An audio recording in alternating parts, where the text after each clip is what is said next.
Mapagpalang araw po muli madlang listeners. Ako po muli si Miss J.A. na muli maghahandog sa inyo ng isa na namang maganda at nakakakilig na kwento na pinagbibidahan ng ating mga bidang karakter na si Mara at Luis. Sana po'y magustuhan niyo ang kwentong ito at kapulutan ng aral. Maraming salamat! Simulan na natin ang kwentuhan. Ako si Mara. Naulila ako at ako ang tumayong nanay at tatay sa mga kapatid ko. Nagtrabaho ako kay Lolo Isko bilang kasambahay at caregiver niya. At doon ko nakilala ang pilyong apo niya na si Luis. At ito ang kwento ng buhay ko. Hi Lolo, gusto po kayo? Bati ni Luis nang dumating siya sa harap ng bahay ng kanyang lolo. Nakaupo ang matanda sa isang rocking chair pero nakatitig lamang ito sa kanya. Tila hindi siya nakikilala. Ay, sino ka ba? Tanong ng matanda. Nakakunot pang noon ito at nakatitig kay Luis. Lolo, ako yung paborito niyo nga po si Luis. Di niyo po ba ako naalala?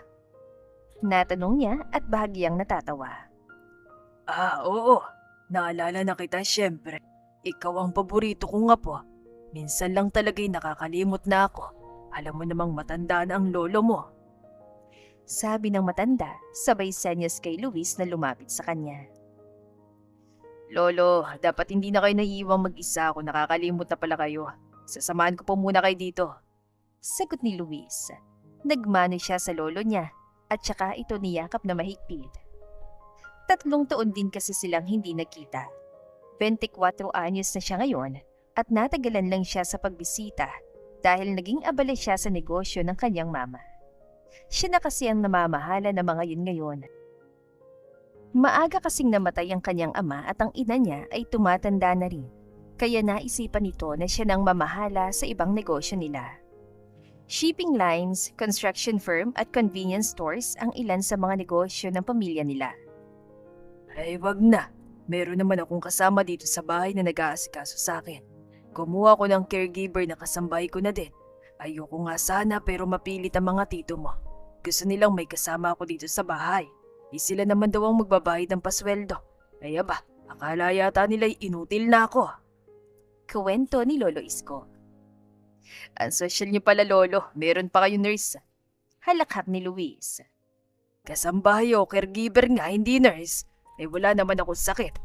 May teka, kumain ka na ba? Magpapahanda ako ng pagkain para makapagmerienda ka. Sige po, gutom na nga ho ako . Ang tagal ng biyahe dahil traffic sa Maynila.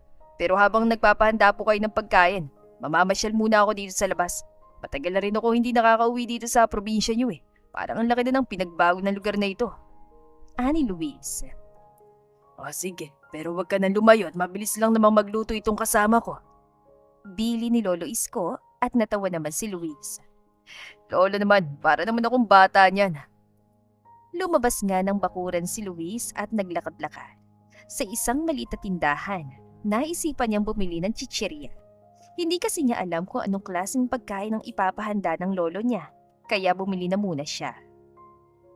Habang nagmerienda ay may dumating na babae. Balingkinitan at napakaputi, parang may lahing foreigner. Nabighani siya sa ganda nito, pero tila ba't natorpe siyang bigla at hindi siya makapagsalita. Nakatitig lamang siya sa babae.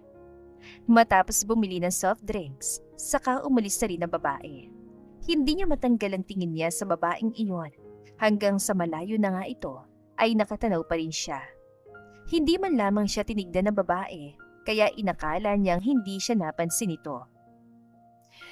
Ano ba yan? Bakit ba ako natorpe? Hindi ko man lamang natanong ang pangalan o kung taga-saan siya dito. Ay, hindi bale. Maliit lang naman ang bayan na ito. Sana, makita ko siya ulit.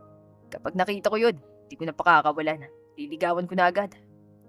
Sabi ni Luis sa sarili. Matapos magmerienda, bumalik na siya sa bahay ng lolo niya. Laking gulat niya nang doon niya nakita yung babaeng yon. Hello, miss. Bati ni Luis na nakangiti pa. Ano ginagawa mo dito? Hindi ba ikaw yung basta sa lalaki sa tindahan? Sinusundan mo ba ako? Sigaw na tanong ni Mara at sabay sampal kay Luis. Aray ko naman, ano bang ginawa ko sa'yo? Inis na tanong ni Luis habang hawak pang pisngi na namumula dahil sa lakas ng sampal ng dalaga. Ikaw yung lalaki kanina sa tindahan. Naku, grabe makatingin. Ang bastos mo tumingin. Parang hinuhubaran mo na ako kung makatingin ka. Pagpapatuloy ng dalaga, na galit pa rin. Wala naman akong ginawa. Humahanga lang naman ako sa'yo kaya ako nakatingin kanina. Pagdadahilan ni Luis. Yung tingin mo kaya, parang hinubaran na ako. Hindi ka man lamang rumespeto ng babae. Wala ka ba nanay? Wala ka bang mga kapatid? Sumbat ni Mara. Sobrang sungit mo naman. Tinitignan ko lang Mahanga lang ako sa'yo, mananampal ka na agad. Ani Luis. Masamang loob dahil iyon ang unang pagkakataon na nasampali siya ng estranghera. Wala akong pakialam. Hindi ako papayag na basusin ako ng kahit na sino. Ipagtatanggol ko ang sarili ko. Dagdag pa nito. Nagulat na lamang ang matanda sa sigawan, kaya lumabas siya ng bahay at nakita sa ilalim ng puno ang dalawa na nagbabangayan pa rin. Ay, ano nangyayari dito? Bakit nag-aaway? Nagkakilala na pala kayo'y nag-aaway pa. Nagtatakang tanong na matanda. Kilala niyo po siya, Lolo? Gulat na tanong ni Mara. Ayo naman, apo ko yan. Sagot ni Lolo Isko. Nalaki ang mga mata ni Mara sa kanyang narinig. Laking gulat niya na apo pala ng kanyang amo, ang lalaking sinampal at sinigawan niya. Sino ba tong babaeng to, Lolo? Lakas manampal. Grabe pang mambintang at naninigaw.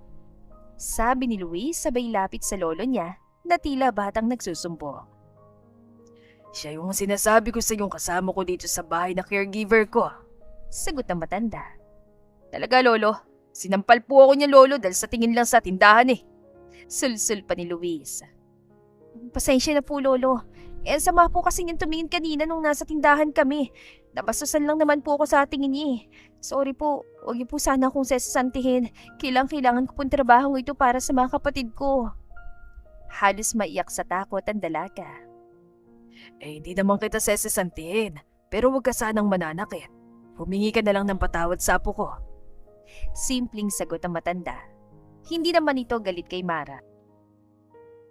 Pasensya na po, sir. Tutol man ang kalooban ng dalaga na humingi ng tawad ay walang nagawa si Mara. Kailangan kasi niya trabahong yun. Pati na mga magulang nila at siya na lamang ang bumubuhay sa kanya mga kapatid. Okay lang yun, Miss. Papatawarin kita kung sasama ka sa akin sa date. Yung sabi ni Luis. Nek-nek mo, hindi ako sa isasama sa date. Pagsabi niyon ay umalis na si Mara at pumasok sa loob ng bahay. Wag mo naman kasi siyang asarin, kawawa naman. Natatawang sabi ng matanda. Masyado po kasi masungit, pala mo naman sobrang ganda.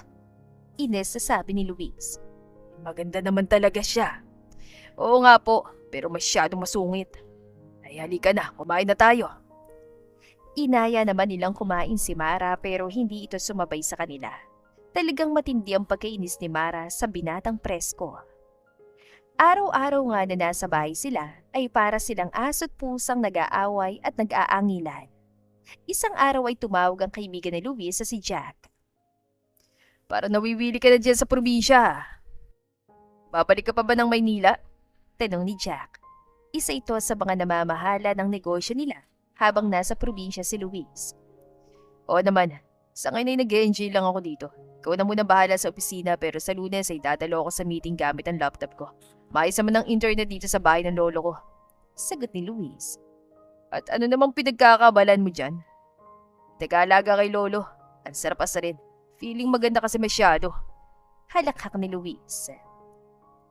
Sa Maynila kasi ay panay ang pakit sa kanya ng mga babae. Hindi siya sanay sa inaasal ni Mar. Matangkad, magandang pangangatawan at gwapo din kasi si Luis. Head turner nga ito at madalas sa babae pa ang nagpapakita ng motibo pero wala pang natitipuhan si Luis. Diligawan mo tapos tsaka mo payakin. Parang nakaganti ka na. Sabi ni Jack na isa ring playboy. Magandang ideya yan Sige nga. Total, may itsura rin naman. Pwede ko itong pagtripan. Kapag nakuha ko ng gusto ko sa kanya, tsaka ko iiwanan para lalong mainis sa akin. Yung sabi ni Luis. Okay yan. Nainis mo na siya tapos nakascore ka pa. Ika nga hitting two birds with one stone pare. Nakangising sabi ni Jack. Maganda yan, babalitaan kita. Siguradong hindi ako mahihindihan ito. Kampanteng sabi ni Luis at pinatay na nila ang tawag. At ginawa nga ni Luisa na pag-usapan nila ng kaibigan. Naging mabait siya kay Mara para sana makuha niya ang loob nito. Pero nanatili itong masungit sa kanya. Isang araw ay naisipan nitong asarin. Nakita niyang bracelet na hinubad nito at ipinatong sa salamin bago maghugas sa mga plato. Kinuha niya yon at inilubog sa toilet. Pagpasok ni Luis sa bahay, ay nakita niyang hanap ng hanap si Mara sa nawawalang bracelet. Ano bang hinahanap mo? Tanong niya. Ano bang pakialam mo? Singhal ng dalaga. Alam mo, sungit mo eh. Tutulungan na nga kita maghanap. Inis na sabi ni Luis. Hindi ko kailangan ng tulong mo. Muling sabi ni Mara. Sungit mo. Kung ako sa'yo, doon ako maghanap sa toilet. Baka nandun. Inis na sabi ni Luis. Napiko na siya dahil hindi talaga mapalapit ang loob sa kanya ng dalaga. Nagpakabait na siya at naging pilyo na rin. Pero kahit anong atake, ay galit ito sa kanya. Namutla si Mara sa sinabi ni Luis. Dali-dali itong pumunta sa banyo. Tawa naman ang tawa si Luis dahil alam niyang makikita ni Mara ang bracelet na nasa toilet. Inasahan niyang sisigaw ito o kaya'y mananakit muli. Pero laking gulat niya nang makita niyang umiiyak ito palabas ng banyo. O ano, nakita mo bang hinahanap mo? Halakhak ni Luis. Napakasama mo! Tipid na sabi ni Mara habang humahagulgol. Grabe naman yung iyak mo. Parang bracelet lang. Magkakaganyan ka. Parang tali nga lang yan eh. Kung gusto mo, papalitan ko pa yan kahit 100 piraso pa. Kabadong sabi ni Luis. Namatay ang mga magulang ko 6 na buwan lang nakakaraan. Itong bracelet lang na itong alaala ko sa kanila. Sana masaya ka na. Pagkasabi niyon, umalis na si Mara. Naiwang tulala si Luis. Nakaramdam siya ng matinding pagkakonsensya. Hindi naman siya masamang tao pero pilyo talaga siya. Hindi naman niya intensyong saktan ng gano'n ang dalaga. Gusto lamang sana nitong asarin at gantihan sa mga pagsusungit nito. Noong araw na yon ay hindi na bumalik si Mara. Tuluyan na itong nagpaalam sa matanda na hindi na raw siya babalik. Nagtaka naman ang matanda kaya kinausap nito si Luis. Ano bang ginawa mo't umalis dito si Mara? Alam kong kailangan niya ng pera pero tiniis niyang mawalan ng trabaho dahil sa'yo. Ano bang totoo nangyari? Tanong ng lolo. Inasar ko lang naman o lolo, tapos masyadong pikon. Pagdadahilan ni Luis. Paano ngayon yan? Sino mag-aalaga sa akin? Tanong muli ni Lolo Isko. Ako po, para sana't ako yung paborito niyong apo. Hindi ka naman dito mananatili. Pag uwi mo ng Maynila, mag-isa na uli ako. Hindi kukuha ko ng private nurse kahit ilan pang gusto mo. Kung bahala doon. Saan ka makakakuha ng kasing bait ni Mara? Ang dami ko naging caregiver pero siya lang ang may malasakit sa akin. Siya lamang ang mabait at tapat. Siya lamang ang nakasundo ko. Malungkot na sabi ng matanda at para namang kinurot ang puso ni Luis at nakaramdam siya ng matinding pagsisisi sa kanyang nagawa. Pero mapapamahal ka pa sa nurse. Pero pera lang yan, Lolo. Hahanap ako ng private nurse para sa'yo. Mas magaling pa sa kanyang mag-alaga at mas mabait. Walang problema sa sweldo. Ako nang bahala doon. Sabi ni Luis na pilit nilalabanan ang nararamdamang konsensya sa kanyang nagawa. Pero habang nasa probinsya nga siya muna nag-alaga sa kanyang lolo. Isang gabi ay napasarap ang inom niya ng beer. Nalasing siya at tinanghali ng gising. Paggising niya, hindi na niya makita ang kanyang lolo. Hinanap niya ito sa buong bahay, pati sa kabilang kalye ay hinanap na rin niya, pero hindi niya ito makita. Takot na siya. Wala na rin siya magawa kundi lumunok ng kanyang pride at puntahan si Mara. Magandang araw sa'yo, Mara. Kabadong bati ni Luis. Anong maganda sa araw eh? Nakita ko yung pagmumukha mo. Singhal ni Mara. Kailangan ko lang kasi ng tulong mo, sabi ni Luis. Kahit tumambling ka pa sa harapan ko, hindi kita matutulungan. Lumayas ka na nga dito. Galit na pagtataboy ni Mara. Nawawala si Lolo. Di ko alam kung saan ko siya hanapin. Tutulungan mo naman ako, please. Kahit para kay Lolo lang. Pagmamakaawa ni Luis. Nanlaki ang mga mata ni Mara sa kanya narinig. Ano? Nawawala si Lolo? Bakit mo kasi siya pinabayaan? Galit na tanong ni Mara. Hoy, hindi ko siya pinabayaan. Tinanghali lang ako nagising. Pag-ising ko wala na siya. Hinanap ko siya sa buong bahay, pati sa labas, pero wala. Sambit ni Luis. Dapat hindi ka nagpupuyat para mabantayan mo siya sa umaga. Sinarado mo ba yung mga pinto para hindi siya makaalis? Nagsisimula na kasi ang demensya ng lolo mo. Kaya paminsan-minsan naguguluhan siya. Paminsan-minsan gusto niyang mag-gala-gala kahit hindi niya alam kung saan siya pupunta. Mamaya may masamang mangyari doon. Sa galit na sermon ni Mara na para bang siya bang kamag-anak na matanda. Kita ni Luis kung paano ito nag-alala. Ay, teka lang, magbibihis ako. Sabi ni Mara at matalim ang tingin nito sa binata. Tutulungan mo akong maghanap kay lolo? Tanong ni Luis. Excuse me lang hindi kita tutulungan at wala pa rin akong pakialam sa'yo. Kay lolo lang ako concerned dahil baka may mangyari sa kanya. Galit na sabi ni Mara at saka ito umalis at dali-daling nagbihis. Hinahanap nila si lolo. Inabot na sila ng gabi pero hindi nila ito nakita. Umiiyak na nga si Mara. Ang OA mo naman makaiyak. Kala mo ikaw yung apo. Biro ni Luis pero lalong nainis sa kanya si Mara. Wala ka kasing puso, kaya hindi mo alam yung nararamdaman ko. Napalapit na sa akin si lolo na parang totoo ko siyang lolo. Lahat ginagawa ko para maalagaan siya. Kahit nga dati nung wala siyang pampasweldo, inaalagaan ko pa rin siya eh. Hindi na siya iba sa akin. Kuwento ni Mara habang nagpupunas ng luha.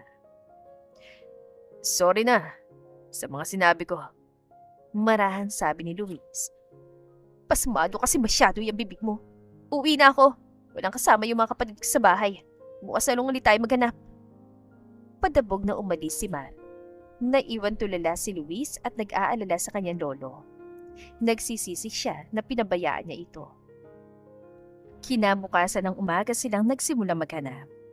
Mabuti na lamang na hapon ay nakita nila si lolo na pagala-gala. Madungis at parang gulong-gulo. Lolo, bakit po ba kayo umalis? Okay lang po ba kayo? May masakit ba sa inyo? Nagugutom ka ba? Sunod-sunod na tanong ni Mara at naguluhan ang mga mata nito sa pag-alala. May kung anong kumurot sa puso ni Luis. Nakita niyang ganung taong may malasakit sa hindi naman niya kadugo. Inuwi agad nilang matanda sa bahay. Hindi na nag-aksaya ng oras si Mara. Agad niya itong pinaliguan, binihisan at saka pinakain. At dahil na rin siguro ng matinding pagod at trauma, ay nakatulog din agad ang matanda. Tulog ng lolo mo, uwi na ako. Bantayan mo na siya ha, huwag mo na siyang pabayaang mawala.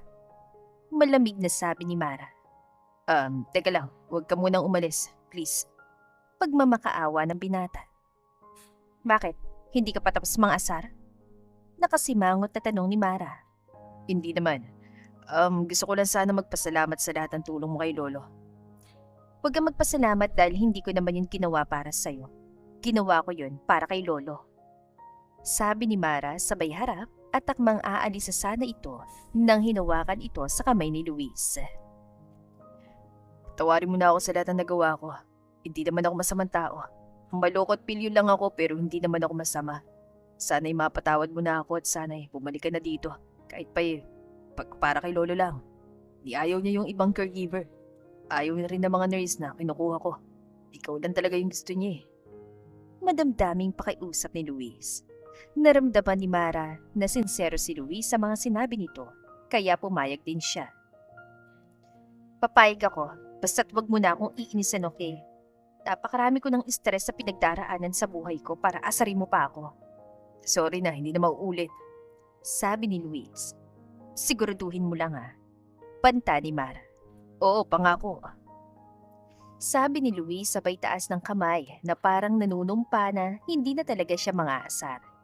Bumalik na nga sa bahay si Mara. Hindi rin naman niya matiis ang matanda dahil napamahal na ito sa kanya. Tinupad naman ni Luis ang pangako niya at hindi na niya inasar si Mara. Naging mabait na nga siya dito at unti-unti rin naman silang naging malapit sa isa't isa. Dati nga'y pinagnanasaan ng masama ni Luis si Mara, pero nang makilala niya ito, ay naging malinis ng intensyon niya dito. Na-inlove siya ng totohanan kay Mara. Napakaganda naman kasi ni Mara.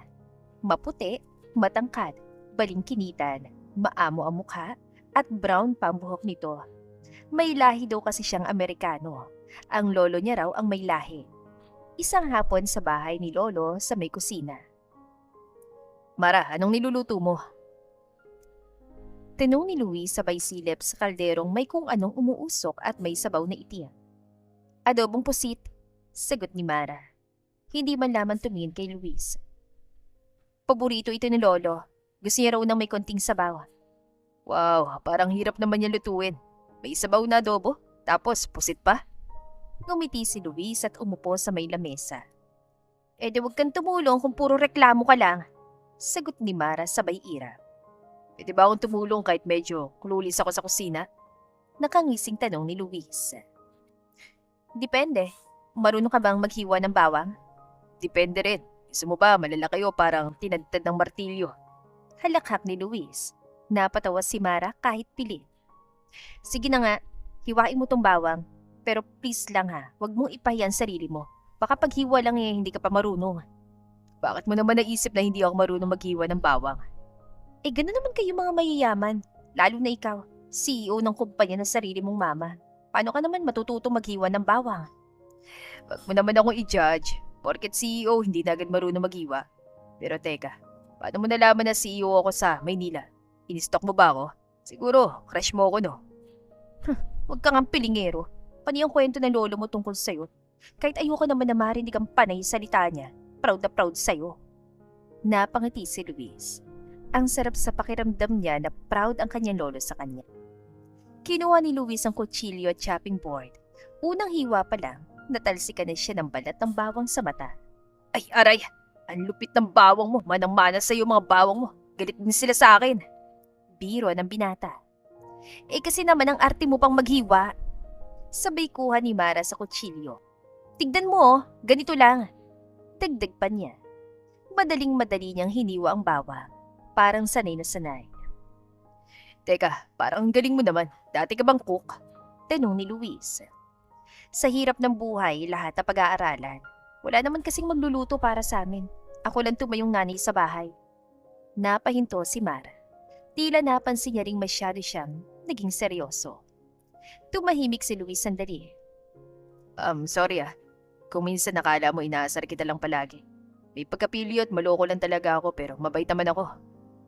Hindi lahat ng pagkakataon kailangan mong maging pilyo. Hindi ka ba marunong magseryoso? Yun nga Hindi ko rin alam bakit ganun ako. Pero ngayong nandito ako, nakikita ko lahat ng hindi ko napansin nun.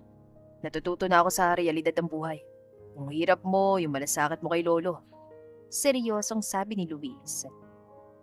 Huwag mo na nga akong paikutin. Kung totoo yan, patunayan mo. Maging responsable ka at ipakita mo ang pagmamahal mo sa lolo mo. Alagaan mo siya na maayos. Hindi yung puro sabi ka lang na mahal mo siya. Pangaral ng dalaga. Binabantayan ko na maayos si Lolo kapag wala ka. Tsaka tinutulungan na nga kita magluto, di ba? Tsaka hindi na kita inasar. Ngumiti si Luis kay Mara. Sa ngayon, sagot ni Mara sabay kurot sa tagiliran niya. Aray, ang sakit nun Kinikilig na halakhak ni Luis. Mas masakit yung ginawa mong pagtapon ng bracelet ko sa toilet. Sabay tingin sa kanya na masama, pero may halong ngiti na. Grabe, hindi mo pa rin nakakalimutan yun. Akala ko ba friends na tayo? Kunwaring reklamo ni Luis habang hinihimas ang tagiliran ng kirot ni Mara. Depende pa rin sa lasa ng luto natin mamaya, sagot ni Mara. Habang nagluluto sila, tahimik lamang si Luis at pinagmamasdan si Mara. May kung anong bago siyang nararamdaman. Hindi na ito yung Mara na kinaiinisan niya. Ngayon, siya na yung Mara na gusto niyang makasama araw-araw. Hindi dahil sa pustahan nila ni Jack, kundi dahil sa kung sino siya. Magandang babae na may gininto ang puso para sa lahat. Nang maluto ng adobong pusit, tinikman muna ito ni Mara. Sakto. Siguradong magugustuhan nito ni Lolo. Tikman ko nga rin. Sabay kuha ni Luis ng kutsara. Ano, masarap ba? Uy, ang sarap Akalain mo yun, teamwork pala ang sikreto. Masayang sabi ng binata.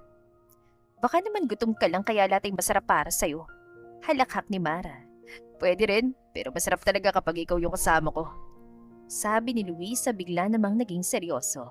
Natahimik si Mara. Hindi na siya nakangiti. Nakakaramdam ng kilig, pero pilit niya yung itinatago. Nagkatinginan silang dalawa. Simple lang ang sandali pero ramdam ni Luis ang awkward silence. Parang gusto niyang umamin sa nararamdaman para sa dalaga, pero hindi niya magawa. Bumukas ang pinto at pumasok si Lolo. Ang banguwa, sinong nagluluto? Sabay silang sumagot. Kami po, kami po. Para mag-asawa na kayo Kailan bang kasal? Magkakaroon na ba ako ng apo sa tuhod? Biro ni Lolo sabay tawa. Nagkatinginan ulit sina Luis at Mara. Pareho silang ngumiti kahit pa nagkakailangan pa rin. Wala pang aminang nagaganap pero malinaw na may bagay na nagbabago. Ramdam nila na pareho sila ng nararamdaman. Tuluyan na ngang naging malapit sa isa't isa sila Mara at Luis. Isang umaga sa harap ng tindahan ni Aling Bebang. Luis, ikaw na nga mag-abot dito kay Aling Bebang para mauna na tayo sa pila. Sabi ni Mara habang inaayos ang bitbit na itlog. Sige, sagot ni Luis. Kinuha ang plastik na may itlog at lumapit sa matandang tindera. Paglingon ni Mara, ay agad niyang napansin ang 3 dalagang nakatambay sa gilid ng tindahan. At lahat sila'y nakatitig kay Luis. Yung isa'y kinikilig pa habang sinasabi na ang pogi daw ni Luis at nabalitaan daw nito na galing ang binata sa Maynila. Pilit niyang binaliwalang pag-uusap ng mga dalaga.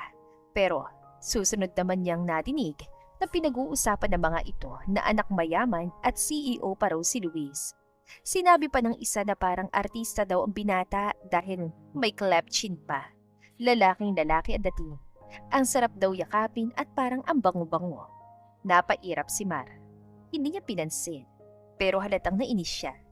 Kumuha siya ng sukli at nagkunwaring abala sa pag-aayos ng eco bag, pero lihim siyang nakikinig. Tara na ba? Tanong ni Luis na lumapit ito kay Mara. Nakuha mo na ba yung sukli? Tanong niya.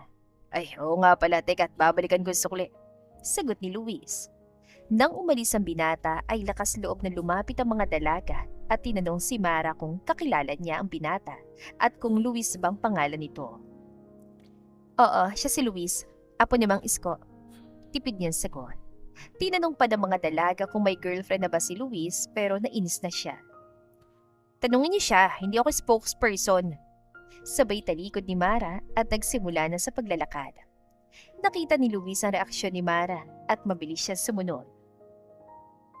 Uy, parang may tinatakbuhan ka. Iniwan mo pa ako. Wala, mainit lang. Pagtanggi ni Mara. Init sa ulo?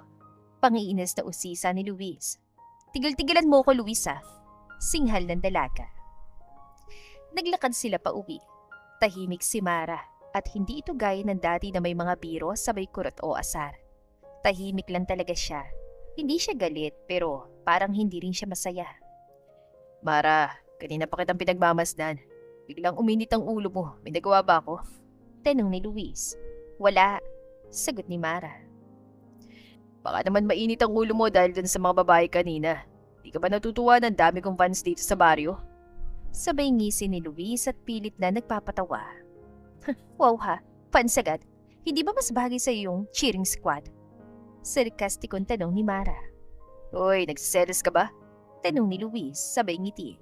Hindi no, ba't ako magsiselos? Ano naman kung may mga babaeng nagpapakyut sa'yo? Wala akong pakialam no? Pero ramdam sa tono niya ang kaunting pikon at pagkairita. Lakas mo naman magsabi ng wala akong pakialam pero halos durugin mo na yung itlog sa eco bag na dala mo. Halakhak ni Luis na tila ba nag-e-enjoy sa pagsaselos ni Mara. Tumingin si Mara sa hawak niyang eco bag at napakagatlabi ito dahil tama nga si Luis. May nabasag ng isang itlog. Naku, yan tuloy nabasag na nga. Buti na lang hindi ako mahilig sa itlog. Sagot ni Mara, halatang naiinis na. Tahimik si Luis. Naisip niyang baka iyon na nga ang tamang panahon para mapag-usapan nila tungkol sa kanilang pagmamahalan. Alam mo, sabay lakad sa gilid ni Mara. Di ko pinansin yung mga babaeng yun. Sa totoo lang, sa'yo nga ako nakatingin habang kinakausap ko sa Aling Bebang. Anong tingin mo? Mapapawi ang selos ko? Ang inis ko dahil lang sa sinabi mong yan? Sagot ni Mara, pero mahina ng tono. Parang nalusaw ang init ng ulo niya. Di ibig sabihin, nagsiselos ka nga. Ngumiti si Luis. Hindi no, naiinis lang ako kasi ang dami mong fans. Kailangan pa ba akong dumaan pa sa pila? Sa wakas ay umamin na si Mara sa totoong nararamdaman niya para kay Luis. Di mo na kailangang pumila, Mara. Ikaw ang una. Ikaw ang araw-araw kong kasama. Ikaw ang pinagtitimpla ko ng kape. Ikaw yung nagagalit pag mali ang hiwa ko ng bawang. Sa lahat ng tao dito, ikaw lang gusto kong asarin at kasama palagi.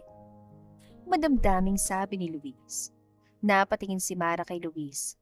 Tahimik lang siya. Wala siyang masabi. Hindi siya sanay sa ganitong Luis na seryoso at hindi presko o maloko. Kung hindi mo pa rin gets, tigdig ni Luis. Ikaw lang gusto ko makita tuwing umaga, kahit mukha mo pang unang makita ko pagkagising. Ewan ko sa'yo. Sagot ni Mara, pero kita sa pisngi niya ang pumumula. Ala, namumula ka. Kinikilig ka ba? Halakhak na naman ni Luis. Ikaw talaga, Luis, masyado kang GGSS. Pasigaw na sabi ni Mara. Ano? Ano yung GGSS? Kunat noon tanong ni Luis. Gwapong-gwapo sa sarili. Biro ni Mara. Sabay silang tumawa. Doon pa lang, naramdaman nilang parang hindi na nila kaya na magkahiwalay pa. Parte na sila ng buhay ng isa't isa. Hindi na naman natuloy ang pag-amin ni Luis pero nasisiguro na niyang mahal na rin siya ng dalaga. Lumipas sa mga araw at linggo. Gabi ng kaarawan ni Lolo sa bakuran. May simpleng handaan, banderitas, pansit, lumpia, at cake na may happy 75th Lolo Isko. Mara, pakikuha nga yung kutsilyo sa kusina, yung may pula na hawakan.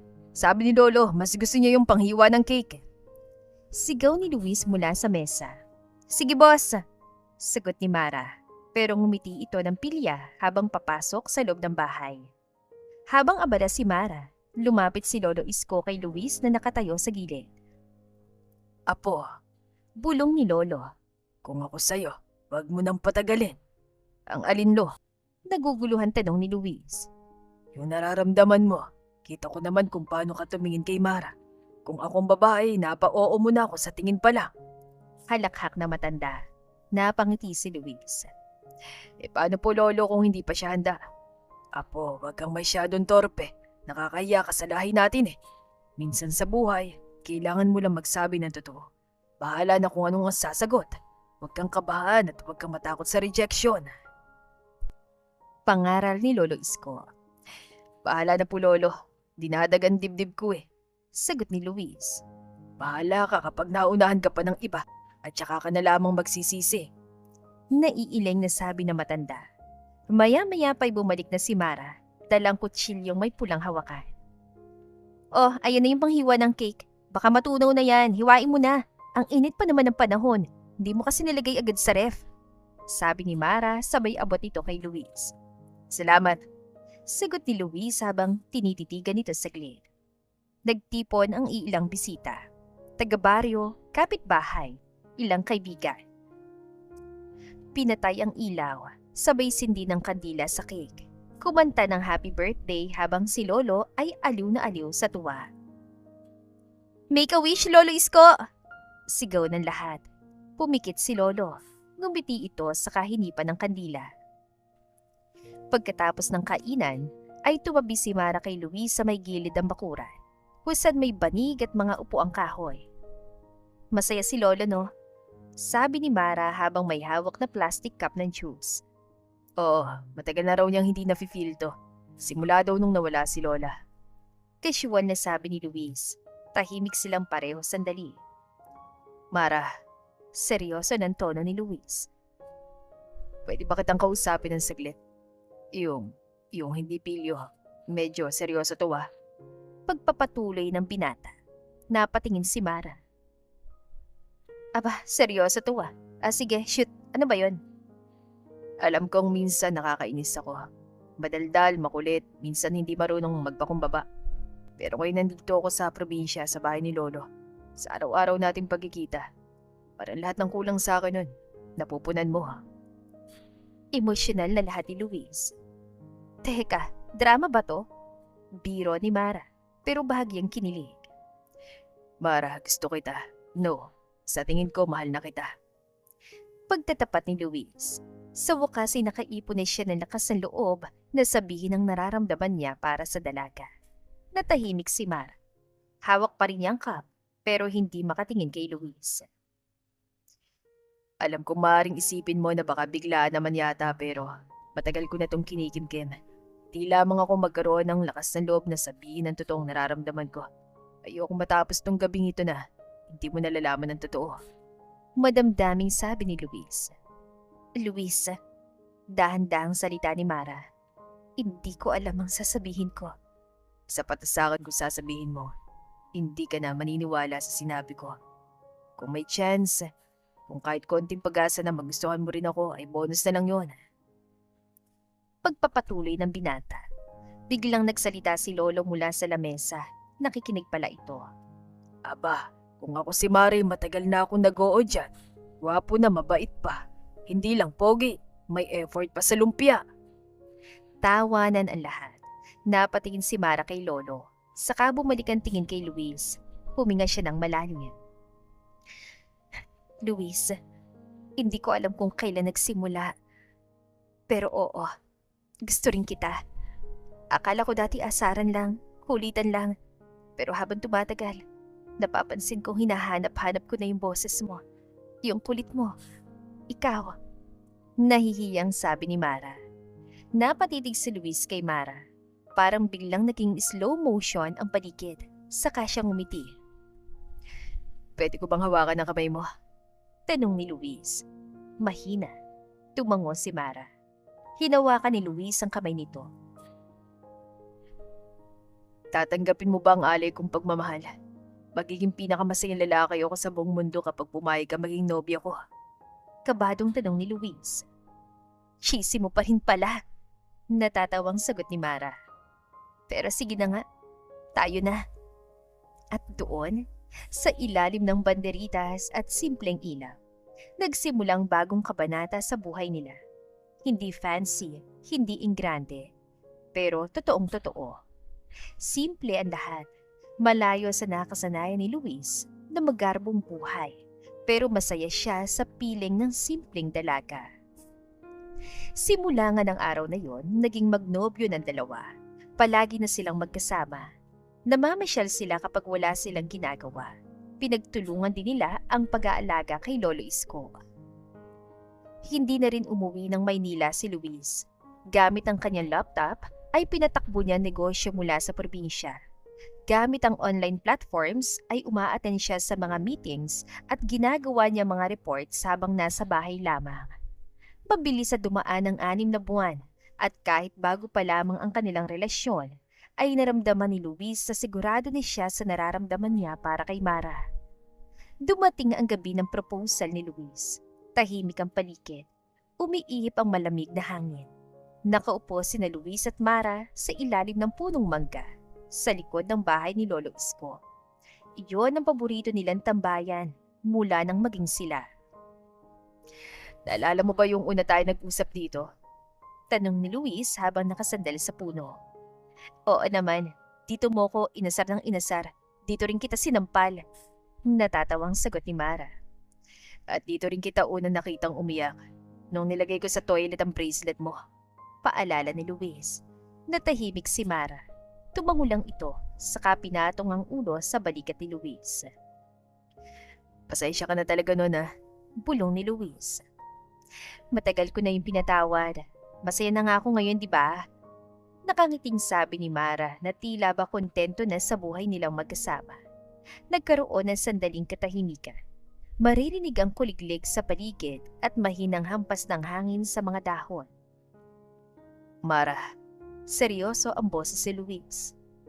Iniisip ko, ano kaya kung habang buhay na tayong ganito? Napatingin si Mara. Anong ibig mo sabihin? Habang buhay tayo sa ilalim ng puno? Biro pa ng dalaga. Hinugot ni Luis ang maliit na kahon mula sa bulsa niya. Hindi mamahalin. Walang alahas na kilalang brand. Pero maayos at malinis. Binuksan niya yon at lumantad ang isang simpleng singsing. Gawa lang sa silver, pero halatang pinaghirapan. Napabuntong hininga si Luis. Alam kong hindi ito fancy. Hindi ito katulad ng mga proposal sa pelikula. Walang violin, walang fireworks. Pero ako to, Mara. Ako to, na gustong ipagpatuloy ang buhay na kasama ka. Madamdaming sabi ni Luis. Hindi agad nakasagot si Mara. Tila nagulat, tila natulala. Hindi ko alam ang sasabihin. Baka nabibigla ka ng Luis. Namumula mga pisngi ni Mara. Ayoko ng pasosyal. Ayoko ng engranding kasalo party. Gusto ko lang ikaw, sa tabi ko. Sa bawat gising, sa bawat gabi. Mara, papakasal ka ba sa akin? Naluluha ang mga mata ni Luis. Napaluha si Mara.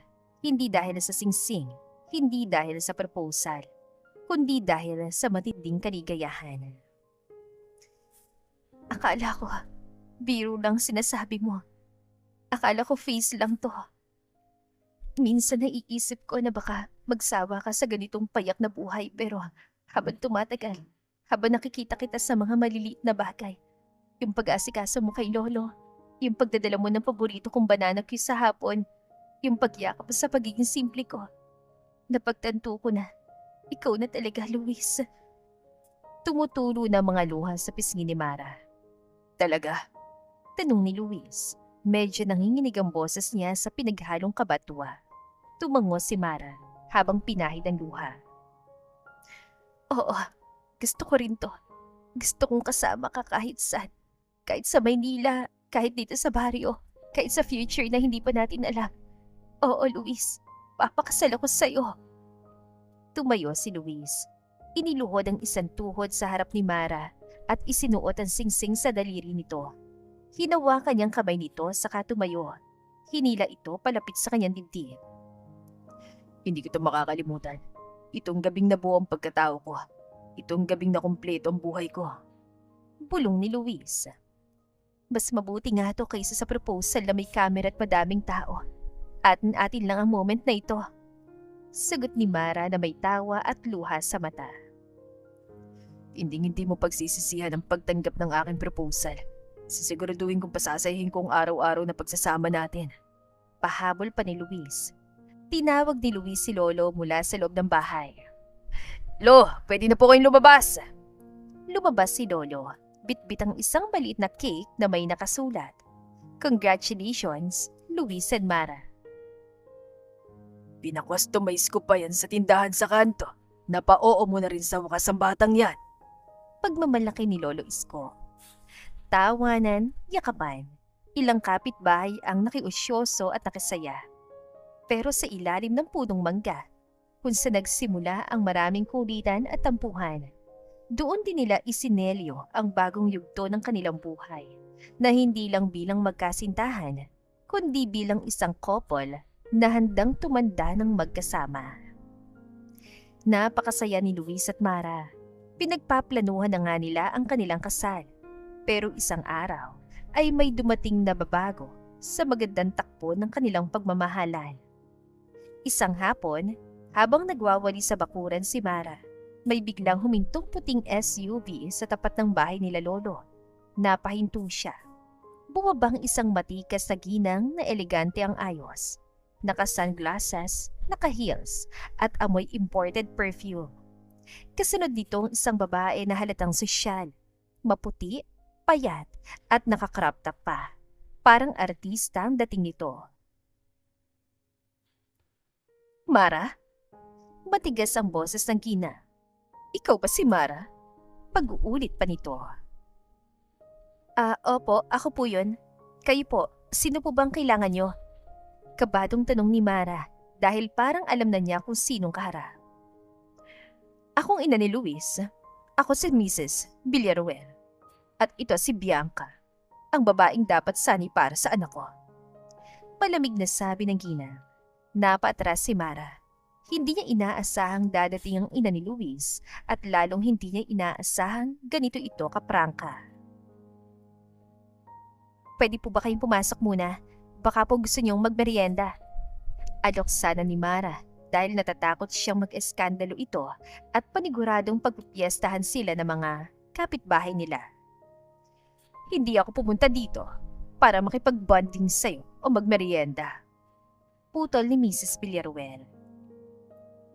Gusto ko lang makita ng personal kung totoong naririnig ko na ang anak ko, isang Villaruel, ay nakikipaglandian sa isang katulong.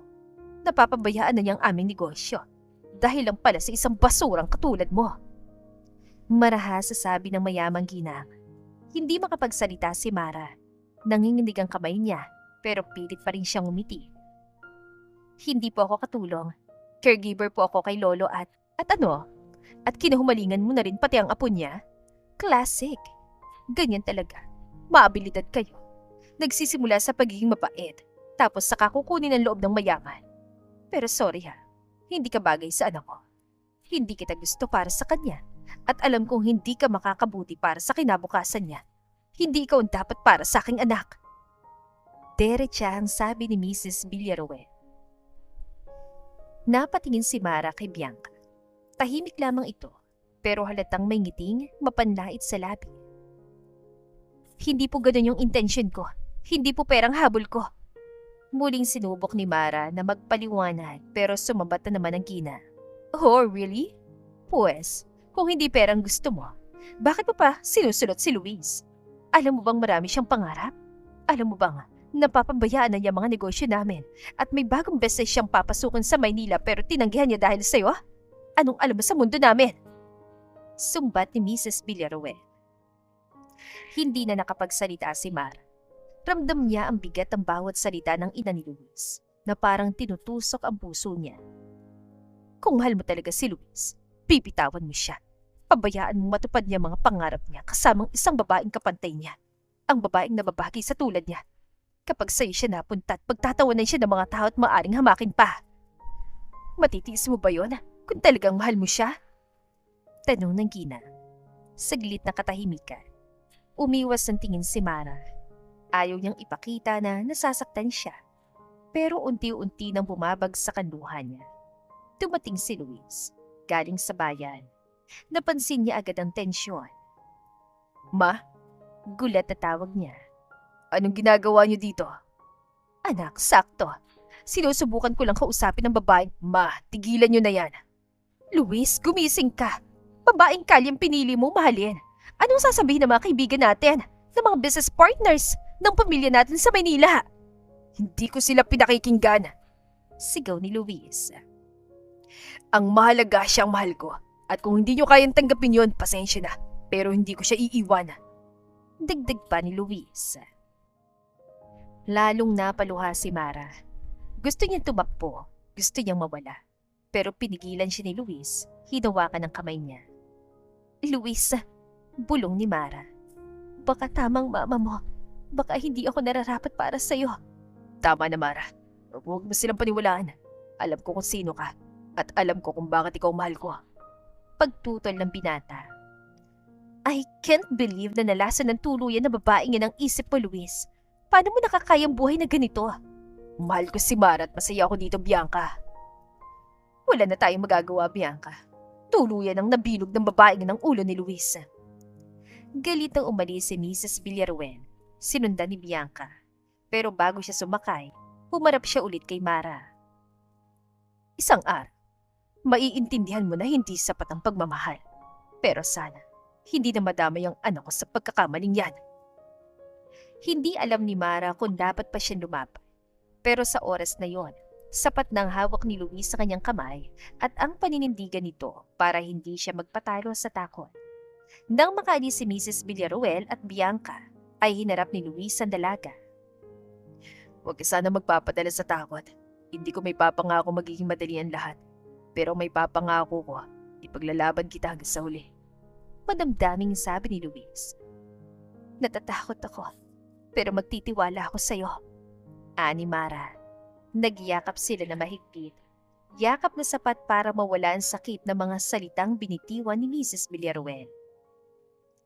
Malamig ang gabi sa probinsya.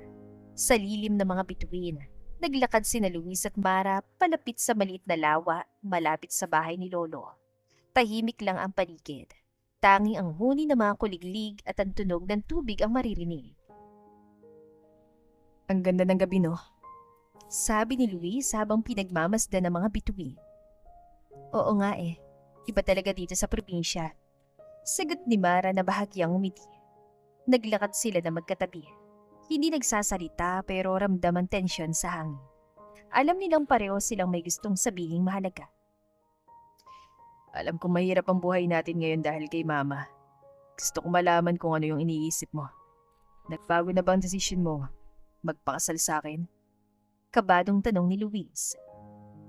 Magkiba tayo ng mundo. Napakayaman niyo at ako naman ay mahirap lang. Hindi nagbabagong pagmamahal ko pero paano kung tama ang mama mo? Paano kung tama na kay Bianca ka magpakasal? Malungkot na tanong ni Mara. Tama ka naman. Magkaibang buhay natin. Ikaw sa probinsya, ako naman sa Maynila. Pero hindi yun hadlang para sabihin. Mahal na mahal kita. Ikaw ang babae para sa akin. Ikaw ang nais kong pakasalan at hindi si Bianca. Wika ni Luis. Napahawak si Luis sa kamay ni Mara. Nanginginig pero matatag ang tingin. Sigurado ka na ba? Bakit ba kasi ako? Isang simpleng babae na malayong malayo sa eleganting tulad ni Bianca. Maiksing tanong ni Mara. Hindi lang kita gusto dahil matulungin ka o dahil mabait ka sa lolo namin. Gusto kita dahil ikaw yung tao, palag nandyan. Kahit kailan, kahit anong pagsubok, di mo ko iniwan. Ikaw ang dahilan kung bakit naging masaya ako dito sa probinsya. Simpleng buhay pero totoo. Sagot ni Luis. Hindi mapigil na mga luha ni Mara sa paglagas sa kanyang mga mata. Luis, hindi ko akalain na maririnig ko mga yan mula sa'yo. Sobrang saya ko. Pero natatakot din ako. Magtiwala ka sa pagmamahala natin, Mara. Nagyakapan sila sa ilalim ng mga bituin. Ramdam nilang init ng pagmamahalan na nag-umpisa sa isang simpleng asaran. Ngunit ngayon, puno ng pangarap at pag-asa. Nakapagdesisyon si Luis na umuwi na sa Maynila pero hindi niya kayang iwan si Mara at Lolo Isko. Kinausap niya ang dalaga. Sumama na kayo ni Lolo sa akin sa Maynila. Doon na muna tayo tumira. Pero paano mga kapatid ko? Pwede rin naman nila nating isama sila. Pero nag-aaral pa sila. Alanganin ko ngayon pa sila lilipat. Pwede naman nilang tapusin ang taong ito dito sa probinsya. Katapos, sumunod na sila sa atin sa Maynila. Wika ni Luis. Pumayag naman si Mar. Hindi rin naman niya kayang mahiwalay sa binata. Malalaki na rin naman ang kanyang mga kapatid at kaya nilang mamuhay ng pansamantala na wala siya. Sa susunod na taon na lamang sila susunod sa Maynila. Pumayag din naman si Lolo kaya agad silang umalis at lumuwas ng Maynila. Sa high-end condo ni Luis sila maninirahan. Gabi ng unang gabi ni Mara sa lungsod. Kinabukasan, darating ang mama ni Luis at si Bianca. May halong tensyon, kilig at paninindigan. Parang ibang mundo talaga to. Ang daming ilaw, ang sikip ng kalsada, ang bilis ng lahat. Oo, pero huwag kang matakot. Nandito lang ako. Tsaka wag mong baguhin ang sarili mo ha. Yung Mara sa probinsya, yun ang gusto ko. Huwag ka ma-pressure na gumayos sa mga tao dito. You are special in your own way. Pero bakit hindi nila ako matanggap? Lalo na si tita. Si mama, akong bahala sa kanya. Ako magpapaliwanag. Natatakot lang ako, Luis. Kasi dati na niya akong pinahiya sa harapan ni Bianca. At di na yun mauulit, pangako. Salamat. Magtitiwala ako sa'yo. Sana wag mo akong biguin. Alam ko na, mamasyal na lamang tayo ngayong gabi. Mag-date tayo. Hindi ka pa ba pagod sa biyahe? Hindi no. Gusto kita makasama dito. Ipapasyal kita sa lahat ng magagandang lugar dito. Pero teka, paano si Lolo Isko? Mapapagod lang siya kapag sinama natin. Kung mag-alala at may kinuha na akong private nurse para magbantay sa kanya habang wala tayo. Hindi siya mapapabayaan. Alam po nag-aalala ka palagi kay Lolo Isko pero hindi siya mapapabayaan ng nurse. Pangako ko yan sa'yo. Sigurado ka ha?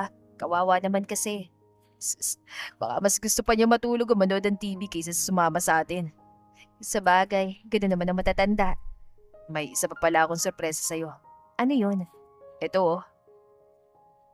Nag-abot si Luis ng isang paper bag na may damit at sapatos at maliit na purse. Ano to? Isuot mo yan para sa unang date natin dito sa Maynila. Gumiti lang si Mara tsaka umalis para magbihis. Maya-maya pa ay bumalik siya suot ang damit na ibinigay ni Luis. Isang mahabang bestida na may islet sa gilid.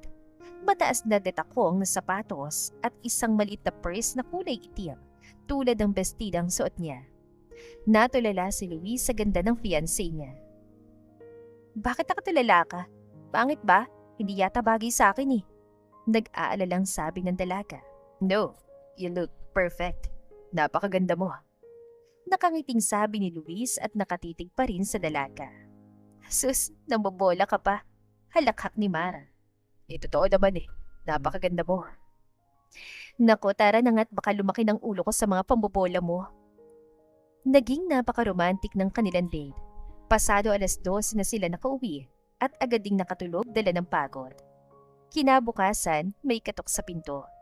Dumating si Mrs. Villaruel at si Bianca. Ano to, Luis? Siya talagang dinala mo dito? Dito sa kondo ng pamilya Villaruel? Oo ma, siyang pakakasalan ko. At dito siya titira. Wala na akong ibang pipiliin. Wow, ibang level ka na, Luis. Hindi ko akalaing ganito ka, magrebelde. Hindi ako nandito para agawan ng lugar ang kahit sino. Nandito ako kasi mahal kong anak niyo at pinili niya akong mahalin din. Pag-ibig. Sa totoo lang, hindi sapat ang pagmamahal para mabuhay sa Maynila. May trabaho ka ba? Marunong ka bang makihalubilo sa mga tao may pinag-aralan? O dinala mo lang dito ang tapang mo sa probinsya mo? Matama na. Siyang pakakasalan ko. Mabuting tao siya at marunong ng salitang respeto, ng pagkatao, ng pagmamahal na ni minsan. Hindi ko nakuha sa mga babaeng gusto mo para sa akin. So dramatic, Luis. Yan ang natututunan mo sa pagsama sa hampas lupang babaeng ito. Hindi yan drama. Sa totoo lang, Bianca, maganda't matalino ka, pero hindi ikaw ang gusto ng puso ko. Pasensya na. Ayoko makipag-agawan. Kung hindi po ako tanggap, lalabas po ako. Pero sana bago niyo ako husgahan, tignan niyo muna kung paano ko siya minahal. Hindi lamang yung estado ko sa buhay. Isang araw, magigising ka rin, Luis. At baka huli na. Mas pipiliin ko magising sa piling niya kaysa mabuhay sa panaginip na kayo yung pumipili ng dapat kong mahalin. Muli na namang umalis tabi ko si Bianca at Mrs. Villaruel. Ayoko na maging dahilan ng gulo sa pamilya mo. Hindi mo to kasalanan. Sila may problema. Tayong dalawa. Tayo ang tama. Pero paano kung tuluyan nilang putulin ang lahat? Business, mana karangyaan. Paano kung maghirap ka? Kakayanin mo ba? Mas mabigat ay yung mawala ka kaysa sa lahat ng yun. Paano ang mundo kung hindi ko na kayang lumaban para sa atin, Luis? Paano kung ako na mismo bumitaw? Hindi mo kailangan lumaban mag-isa. At hindi mo kailangan bumitaw. Kasi hawak kong kamay mo at hindi kita pababayaan. Sana, kayanin mong panindigan ng lahat ang sinabi mo, Luis. Buong buhay ko, Mara. Kinabukasan, may bisita na naman dumating. Si Jack na kaibigan ni Luis. Nasa Maynila ka na pala. Di mo man lamang ako pinasabihan. Nakangiting sabi ni Luis. Pasensya ka na, naging busy lang ako. Kumusta na yung babaeng pinagpustahan natin sa probinsya nyo? Nakascore ka na ba? Nagantihan mo na ba siya sa mga pagsungit niya sa'yo? Sa pananampal niya sa'yo? Dire-diretsyon tanong ni Jack. Nagulantang naman si Luis. Ang totoo ay nakalimutan na nga niyan tungkol sa naging pustahan nila. Aminado naman kasi siya na dati pinagnanasaan lamang niya si Mara. Pero nang makilala na niya ang tunay na pagkatao nito, ay naging malinis ng intensyon niya dito at minahal na rin niya ng totoo. Uy, ano ka ba? Wala na yon. Don't tell me na in love ka. Ganun na nga, napakabuting tao kasi niya. Sus, ikaw talaga. Nasa na ba siya? Pakilala mo naman ako. Tatawagin sana ni Luis si Mara. Pero paglingon niya, nakita niyang nakatayo na ito sa may likuran nila. Biglang kinabahan si Luis dahil baka narinig nito tungkol sa pustahang pinag-usapan nila kanina lang. Nakakagulat ka naman. Kanina ka pa dyan? Kabadong tanong ni Luis. Oo, kanina pa. Bakit nag-aalala ka na? Baka nadinig ko yung pinag-usapan niyo? Misteryosong tanong ni Mara. Anong ibig mo sabihin? Kabadong tanong ni Luis. Narinig ko tungkol sa pustahan niyo. Galit na sabi ni Mara. Oo, pero hindi naman natuloy yun. Depensa ni Luis. Talaga ba? Gano'ng katagal mo na ako niloloko? Singhal ng dalaga. Hindi kita nilolokohan. Napag-usapan lamang namin yun nung sinampal mo ko dati pero hindi pa tayo magkakilala nun. Hindi ko na nga yun maalala eh. Pangatwira ni Luis. Bahala ka nga dyan. Inesasabi ni Mara at saka ito umalis. Nagkatinginan naman ang magkaibigan. Kasi naman, binanggit-banggit mo pa yun matagal na yun. Ines na pagsisa ni Luis sa kaibigan. Bah, malay ko hindi mo naman ako binabalitaan. Ang tagal lang nga kitang hindi nakikita. Di ko nga alam na bumalik ka na pala. Sabi pa ni Jack. Aba, mukhang nagsiselos ka pa sa fiancé ko. Natatawang sabi ni Luis. Fiancé? Gulat na tanong ni Jack. Oo pare, magpapaksal na kami nun. Nakangising sabi ni Luis. Paanong mama mo? Alam ba niya? Kilala ko kasi ang mama mo. Sa tingin ko, hindi niya magugustuhan ng tulad ni Mara. No offense Ayaw nga ni mama pero hindi naman ako papayag na hadlangan niya kami. Maaring mahirap lang si Mara pero mahal na mahal ko siya. At mabuting tao naman siya. At nasisiguro ko din na magiging mabuting asawa siya sa akin. At mabuting ina sa mga magiging anak namin. Lahat ni Luis.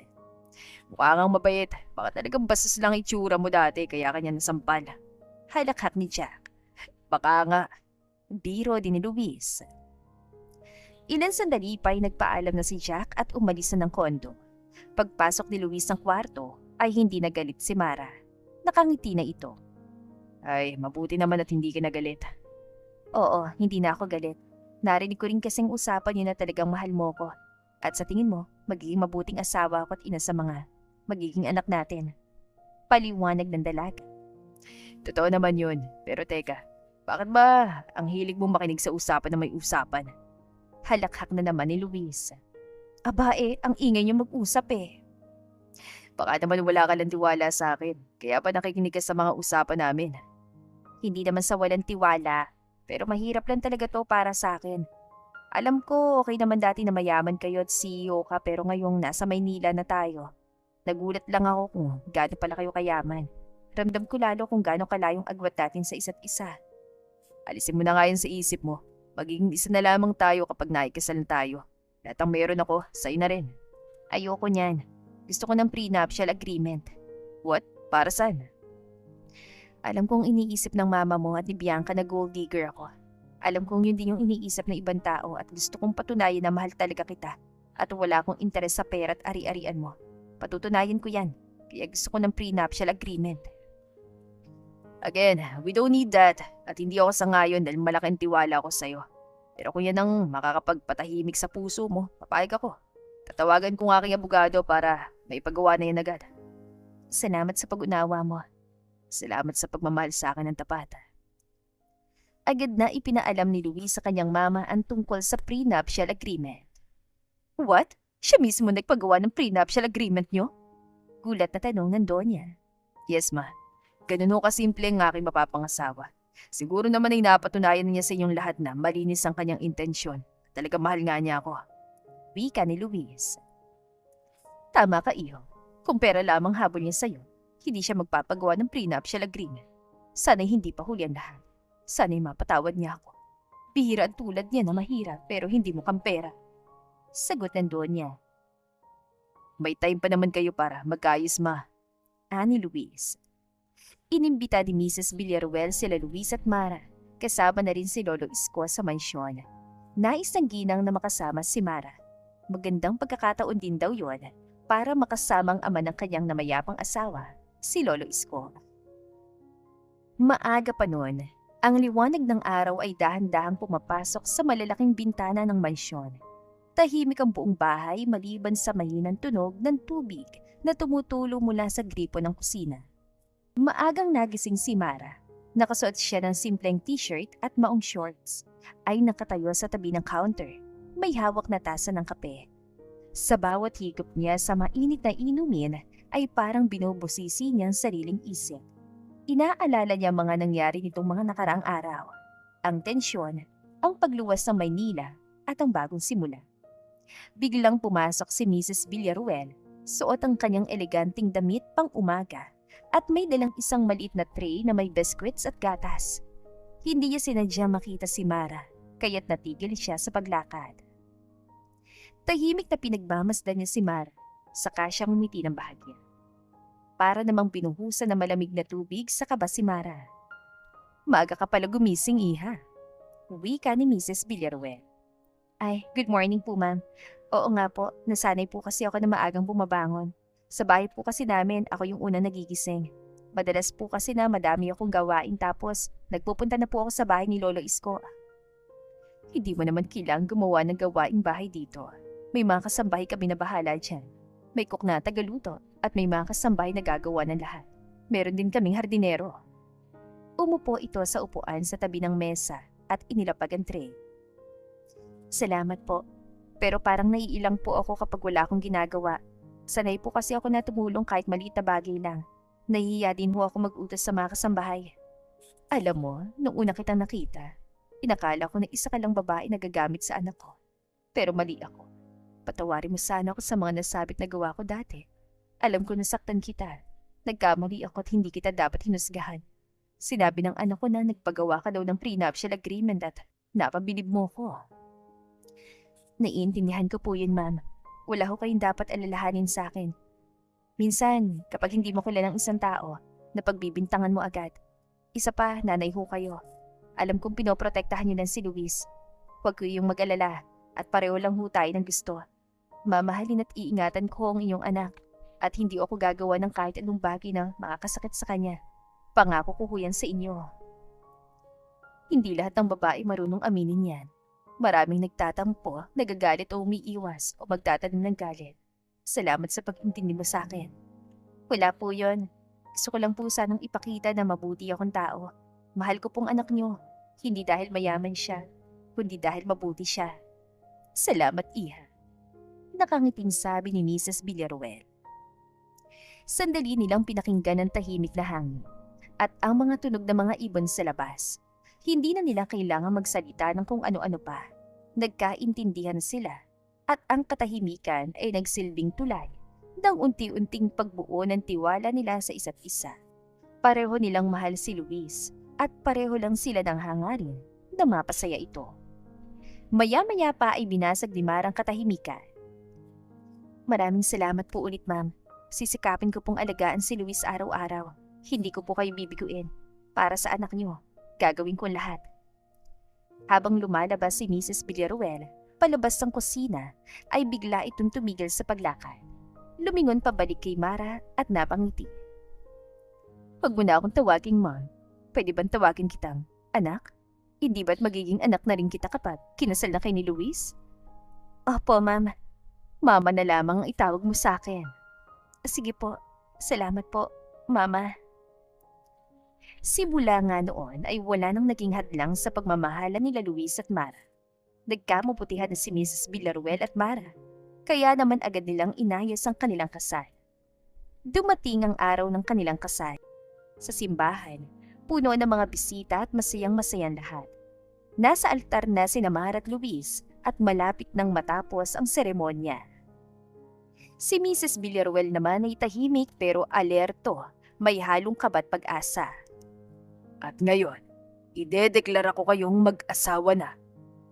Biglang may pumasok na babae sa pintuan ng simbahan, si Bianca, ang dating gusto ni Mrs. Villaruel para kay Luis. Suot nitong mamahaling damit at mukhang seryoso at determinado. May hawak siyang maliit na papel. Malakas ang boses si Bianca at may halong matinding emosyon. Napatitig sa kanya mga bisita sa kasal. Sandali lang, Father! Hindi ito pwedeng ituloy. Luis, ano mo ba na dapat ikaw ang kasama ko sa buhay? Ako dapat ang pinapakasalan mo at hindi ang hampas lupang yan! Napatingin ang lahat at nagbulungan. Si Mrs. Villaruel naman ay kumunot ang noo. Si Luis naman ay nagulat at medyo naguluhan. Bianca, anong ginagawa mo dito? Bakit mo ginugulong kasal namin? Wala naman akong pananagutan sa'yo. Hindi kita nobya. Lumapit si Bianca kay Luis at siya pa talagang malakas ang loob. Hindi ko papayagan na mawala ka sa akin. Akong gusto ng mama mo at hindi siya. Tahimik si Mara, pero halatang nasasaktan. Pero hindi na nito napigilan na magsalita. Bianca, may respeto ka ba sa simbahan? At dito ka pa talaga nanggugulo. Hindi mo pwedeng sirain ang araw namin. Ang lakas naman ng loob mo, mang-aagaw ka. Wala akong inaagaw sa'yo. Hindi naman kayo magnobyo Sagot naman ni Mara. Hindi nga, pero nagiging malapit na kami at nahuhulog ng loob niya sa akin. Pero hinadlangan mo. Hindi totoo yan. Kahit kailan, hindi kita minahal sa parang gusto mo. Kaibigan lamang ang tingin ko sa'yo. Paliwanag ni Luis. Bianca, tama na. Sobra nang ginagawa mo. Hindi mo pwedeng kontrolin ang buhay ng anak ko. Hindi mo pwedeng guluhin ang espesyal na araw nila. Boto ako sa'yo at ikaw ang gusto ko. Dati. Pero anak ko pa rin ang masusunod at si Marang mahal niya. Tanggapin mo na lamang yon. Makakahanap ka rin ng tao na para sa'yo. Wika ng mama ni Luis. Pero sinuportahan kita dati. Bakit papayag ka na lang si Marang pakasalan ng anak mo? Tama na, Bianca. Nakilala ko ng totoong pagkatao ni Mara at mabuti siya. Hayaan na lang natin silang maging masaya. Tama na, Bianca. Hindi mo kami mapaghihiwalay. Hindi pa tapos ang lahat. Hindi ako susuko. Dumating ang mga security guards at nilabas ang dalaga sa simbahan. Muling bumalik sa normal ang simbahan. Tinapos ng pari ang seremonya sa harap ng mga nakatingin. Lumapit si Mrs. Villaruel sa bagong mag-asawa. Pasensya na kayo sa nangyari. Kasalanan ko yon. Umasa si Bianca dahil na rin sa mga pangako sa kanya. Huwag kayong malungkot. Hindi naman ho kami galit. Naayos din naman ho ang lahat. Nakakaawa rin naman si Bianca. Sana may makilala din siyang tao na magmamahal sa kanya. Madamdaming sabi ni Mara. Napakabuti talaga ng puso mo. Sa kabila ng paggugulo ni Bianca, hanggat mo pa rin mapabuti siya. Wika ni Mrs. Villaruel. Lahat naman po kasi tayo dapat makaranas ng tunay na pagmamahal. Wika ni Mara. Sino bang babaeng yon? At bakit siya nanggugulo? Inosenteng tanong ni Lolo Isko. Wala ko yun, Lolo. Naligaw lang ang babaeng yun. Biro ni Luis at ayaw na niyang bigyan ng isipin ng kanyang lolo. Matapos ang kasal sa simbahan ay dumiretso na sila sa venue. Sa isang mamahaling lugar ang pagdadausan ng reception. Napakaganda ng dekorasyon at mamahaling kumpanya nag-cater ng mga pagkain. Naisa na ni Marang isang simpleng kasal, pero namilit ng isang magarbong kasal si Mrs. Villaruel. Sinagot niyan lahat ng gastos, pati na rin ang ubod ng gandang gown ni Mara. Habang nakakatuwa ng lahat, ay niyaya naman ni Luis na sumayaw ang kanyang asawa. Mrs. Mara Villaruel, maaari ba kitang isayaw? Pilyong tanong ni Luis. Oo ba? Pero hindi ako magaling sumayaw at mataas ang takong ng sapatos ko. Baka matapakan ko lang ang paa mo. Halakhak ni Mara. Kahit ilang tapak pa sa paa ko, titising ko. Maisayaw ko lamang ang pinakamagandang babae sa gabing ito. Nakangiting sabi ni Luis. Aba dapat lang na ako yung pinakamagandang babae ngayon ha. 3 oras yatang inayos ang hair at makeup ko at ang mahal din ang binayaran ng mama mo. Biro ni Mara. Inilagay ni Luis sa mga kamay niya sa bewang ni Mara. At ang mga braso naman nito ay nakayakap kay Luis. Nagsimula silang sumaya. Luhaan si Luis sa magsalita. Kung ikaw ang pinakamagandang babae ngayong gabi, ako naman ang pinakamasaya. Excited ako sa magiging buhay natin magkasama. Masaya akong isipin na tatanda tayo magkasama. Excited din ako. Salamat sa lahat, mahal ko. Madamdaming sabi ni Mara. Naging napakasaya ng kanilang buhay. Makalipas ang ilang buwan, ay sa Maynila na rin tumira mga kapatid ni Mara. Si Lolo Isko ay kasama pa rin nila. Hindi na nagtrabaho si Mara dahil siyang nag-aalaga kay Lolo Isko at nag-aasikaso kay Luis. Makalipas ang ilang buwan ay nagdalang tao na rin si Mara. Kumuha na rin sila ng private nurse para hindi ito mapagod. Sa buhay ng tao ay mahalagang pagiging mabuti. Malungkot na naging ulila si Mara at sinalo niyang responsibilidad sa mga kapatid niya. Pero dahil mabuti ang puso niya, nagkaroon pa rin siya ng asawang mapagmahal. Sa huli naging masaya at maayos ang lahat para sa kanya at sa pamilyang binuo nila ni Luis. At dito na po nagtatapos ang ating kwentong pag-ibig. Maraming salamat po sa pakikinig. To God be the highest glory. Hanggang sa muli. Paalam!